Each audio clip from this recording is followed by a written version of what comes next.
दिनै जोङो नैबे मानास हाग्रामानि नैबे पिकनिक थिलियाव जोङो जोंनि UPPLनि लाइमोन गांखंनि गासैबो बिबानगिरि आरो जिल्लानि गासैबो मावथि बिथांमोनखौ लेंहरनानै जोङो बाहाय मोनसे गोदान बोसोरनि हामलायथि जासिलायनाय जोङो हाबाफारि खुंदों। बहाय राजखान्थि भाबै बा फैबाय थानाय सरकार दानायनि सायाव जों जेबो सावरायाखै।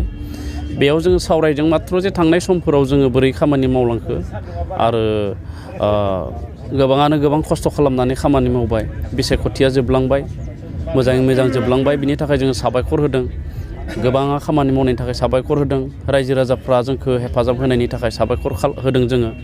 आरो प्रसासना बे बिसायख'थिखौ मोजाङै खुंलांना होनायनि थाखाय प्रसासनखौबो जोङो साबायखर होदों। आरो गोदान बोसोरनि बयबो रायजो राजाफोरखौ जोङो इयुथनि जानानै साबायखर होनाय लोगोसे जोङो इयाव एसे प्रिति भज जों खालामबाय। बा बेखिनियानो दिनै जों बेवहाय थुबुर जानायनि मेन उद्देश्यआ। UPPLआ जथायैबाबो मोनसे सरकार दानो हाबाय, नाथाय रायजो राजानि गांनाय उखैनायखौ सुफुंनो हागोन होनना फोरमायगोन ना? रायजो राजाया लुबैनाय बायदिनो सरकारा जाबाय होननानै आङो बुंगोन। मानो होननानै बुङोब्ला BTCनिफ्राय हाग्रामा महिलारि खुंथायखौ आंगायनाय फैबायमोन रायजो राजाफ्रा। दा बेबायदि हिसाबै बिथाङा खुंथाय गोहोआव फैयाखै।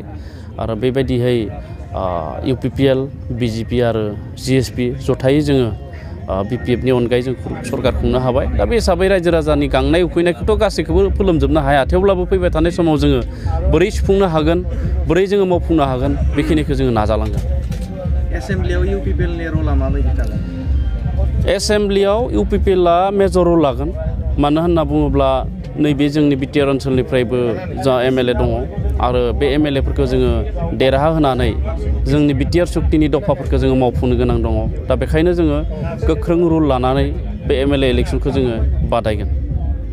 दिनै जोङो UPPL लाइमोन हान्जानि जानानै बेयाव मानासनि जे पिकनिक स्पट नारेंगुरि बेवहाय जोङो मोनसे रंजानायनि गेजेरजों जोङो बोसोर गोदाननि मुङाव बेवहाय मोनसे ओरैनो बनभोज बा पिकनिक जोङो बेवहाय खालामफैदों।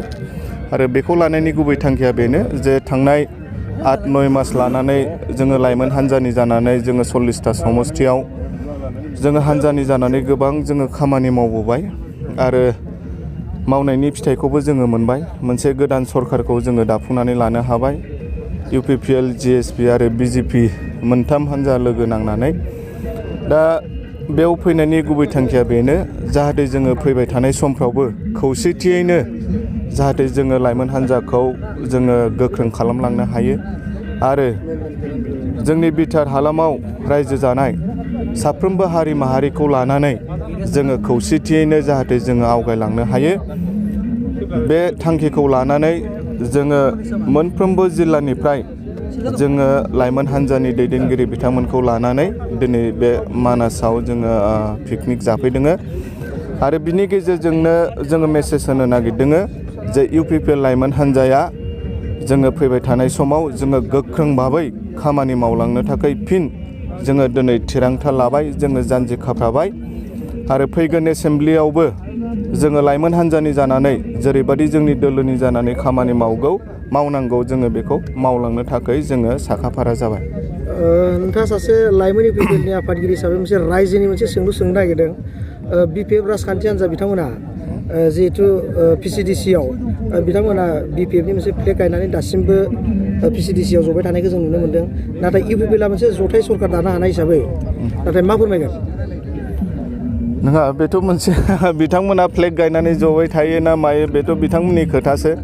खिन्थु जिहेतु दा UPPL, GSP आरो BJP जोङो मोनथाम हान्जाजों ज' जानानै जोङो सरकार दाबाय।